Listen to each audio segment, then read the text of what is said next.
ChatGPT will vote Democrat in the next election. Here's why.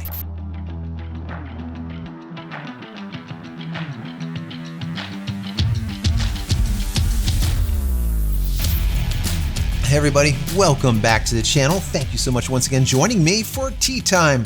Today we have a little bit of misty morning, and that is it.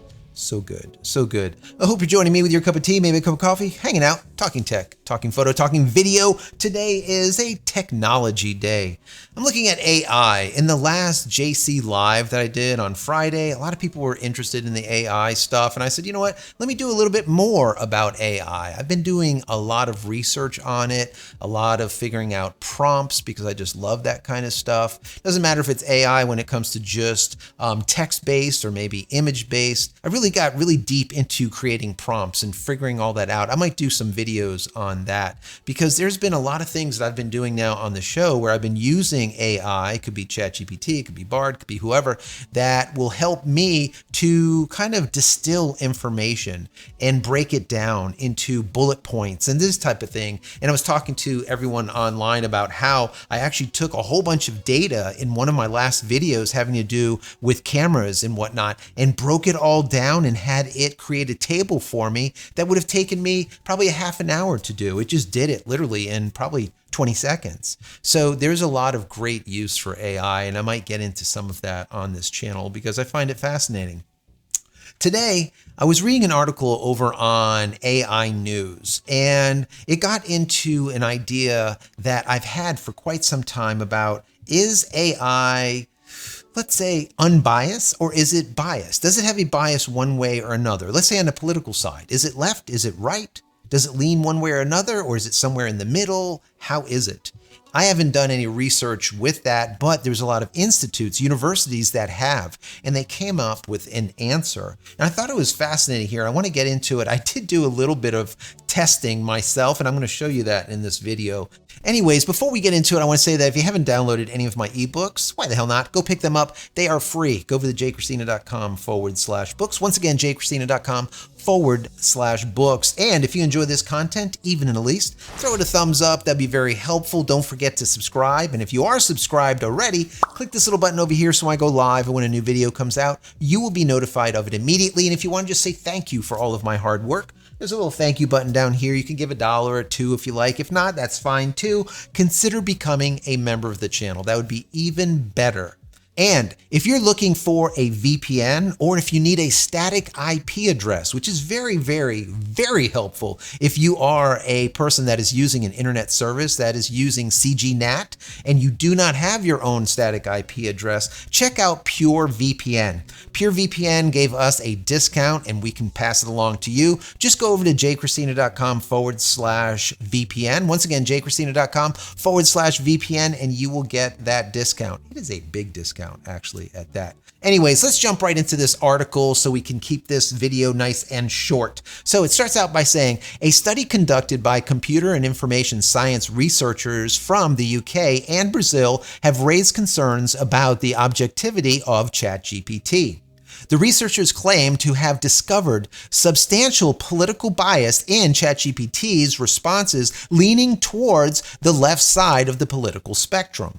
Published in the Journal of Public Choice this week, the study, conducted by Fabio Montecai, Vladimir Pinho, and Victor Rodriguez, argues that the presence of political bias in AI-generated content could perpetuate existing bias found in traditional media. The research highlighted the potential impact of such bias on various stakeholders, including policymakers, media outlets, political groups, and educational institutions. Utilizing an empirical approach, the researchers employed a series of questionnaires to gauge ChatGPT's political orientation. The chatbot was asked to answer political compass questions, capturing its stance on various political issues. Furthermore, the study examined scenarios where ChatGPT impersonated both an average Democrat and Republican, revealing the algorithm's inherent bias towards Democrat-leaning responses.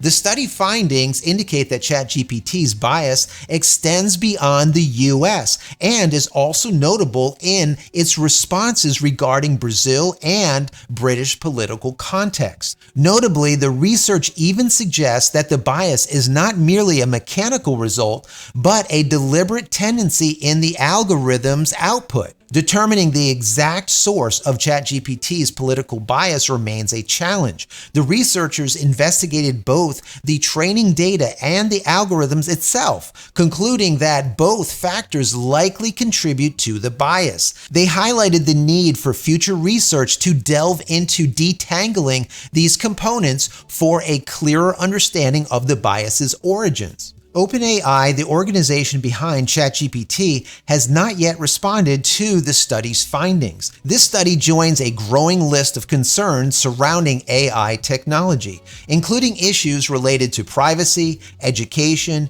and identity verification in various sectors. As the influence of AI-driven tools like ChatGPT continue to expand, experts and stakeholders are grappling with the implications of based AI generative content. This latest study serves as a reminder that vigilance and critical evaluation are necessary to ensure that AI technologies are developed and deployed in a fair and balanced manner, devoid of undue political influence. Now, political influence or anything else that is biased, I think, is a problem. They're talking here about politics, but we can just refer to anything.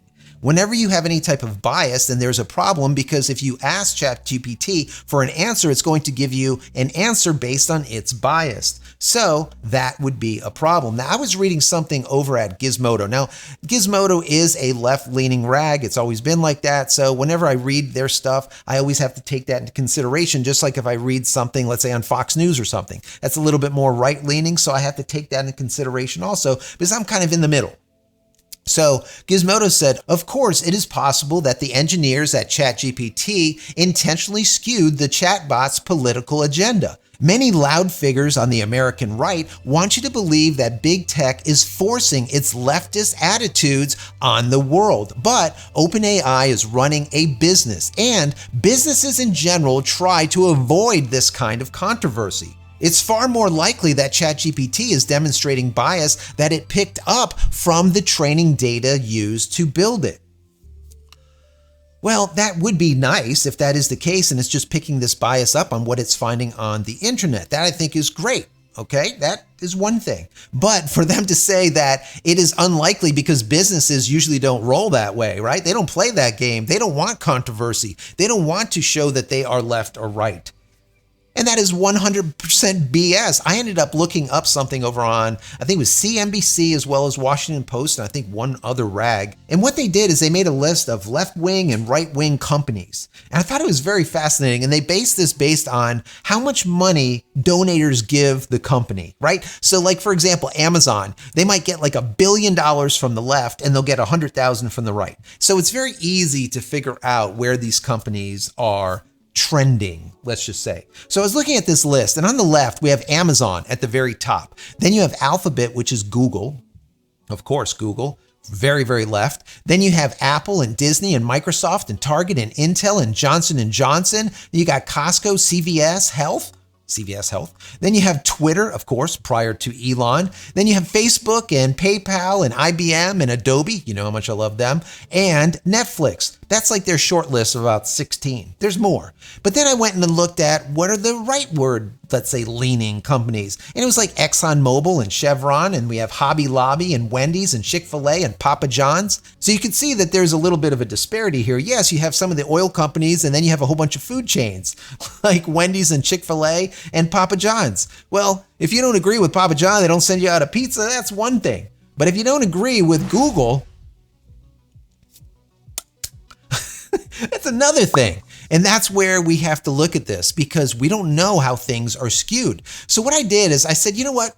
I want to look into this a little bit deeper, and I want to do my own little quick study. I want to see what it would do. Let's say if I was to give it some data, but then I told it to actually skew the data. Because let's just make believe that they're actually skewing it. Let's just see what ends up happening. So I opened up ChatGPT and I gave it a bunch of information. And this is what we came up with. I said, there are 100 red and green apples in a barrel. So we got 100 apples in total, right? 49 of the apples are red. How many green apples are there? So after crunching the numbers a little bit, it came back with 51 green apples. So there's 49 red and there's 51 green. So then I said, well, how many red and green apples would you have if you skewed the data by, let's say, 4%? And it came back with a fraction. And I'm like, wait a second. You cannot have a fraction of an apple. How many red and green apples without a fraction? And it came back and said, hey, you're right. My previous response contained a fraction of apples, which isn't physically possible. Let's correct that. It said, after skewing the results by 4%, you would have a total of 100 red and green apples combined with 51 red apples and 49 green apples, totaling 100. So as you can see here, by doing a 4% skew, you would end up switching the numbers completely. So instead of having 49 red and 51 green, now you have 51 red and 49 green, swapping the data. So then I said, you know what? Let's see if it was done differently. So I said, how many red and green apples would you have if you were to skew the results by plus 2% red and minus 2% green? I figured that's kind of an interesting question. And it comes back with, if you were to skew the results by plus 2% red and negative 2% green, you would still have 100 red and green apples combined with 50 red apples and 50 green apples. So as you can see, by doing a positive and negative skew, by giving a little bit more on this side and a little bit less on the other side and such a drastic 4%, by just doing a plus 2 and a negative 2, so it's smaller, let's say. Now all of a sudden we get a 50-50, something down the middle. So is it a possibility that we're seeing these chatbots slightly skewed algorithmically? And it's a possibility. Or is the data being skewed simply by traversing the web and getting all of the information on the web, and the web is just simply leaning left? Is that a possibility?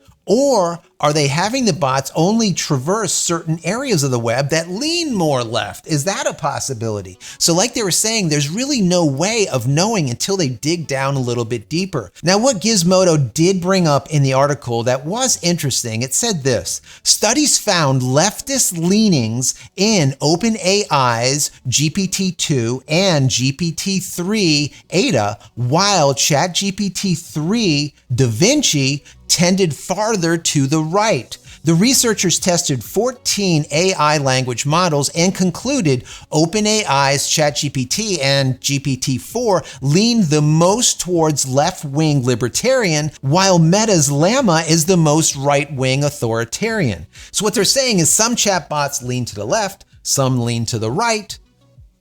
The thing is we need to have a chatbot that does not lean in any direction. And that's where I think Elon Musk was trying to come up with something that was literally just dead neutral. Their truth GPT or something that he was coming up with. Who knows if that will ever happen, but that's what he was talking about. Because remember, Elon Musk was kind of the beginnings of OpenAI, right? He's the one that kind of started this whole thing, and then it was taken over, he kind of let it go, and now he's looking at it as like, you know, this is no longer an unbiased chat bot. It is definitely leaning towards the left, whereas it really should be in the center. Remember, just like the article was stating before, this is very, very important because in 4, 5, 10 years from now, when a lot of us are going to be relying on a ChatGPT-esque type of bot for information, we're not even going to really Google stuff. We will go to a chat bot, ask it all the questions that we need. It'll come back with information, and then we will ask them more, and it will just continue this conversation. That's the way search will eventually be. But when we do get to that point, we need to know that the information that we are obtaining is somewhere neutral in the middle. If it's leaning one way or another because of the topic at hand, okay, that's all right. But we can't have a 4% lean just like we saw, where we can actually skew the numbers in the opposite direction. Whereas if we did the 2 and the 2, we could end up with a 50-50 somewhere down the center, right? That doesn't mean that you want to skew things, but what you want to do is to try to keep it unskewed, as neutral as possible. And how do you do that? Down below, let's have this conversation. I think that this is fascinating. This is the future. This is the future, and it's something that needs to be figured out. Anyways, guys, thank you so much for hanging out with me. Once again, if you enjoyed this, throw it a thumbs up. That would be great. And finally, head over to my website, JCristina.com, where you can find all the photography tools I've invented for you and me over the years. And hopefully there's something there that you might like. And if there is, please pick it up and support me and my family. That's it, guys. I'm out of here for another vlog. Many blessings to you and your family. Stay safe, stay healthy, and we'll see you in the next one. Take care, guys, and stay unbiased.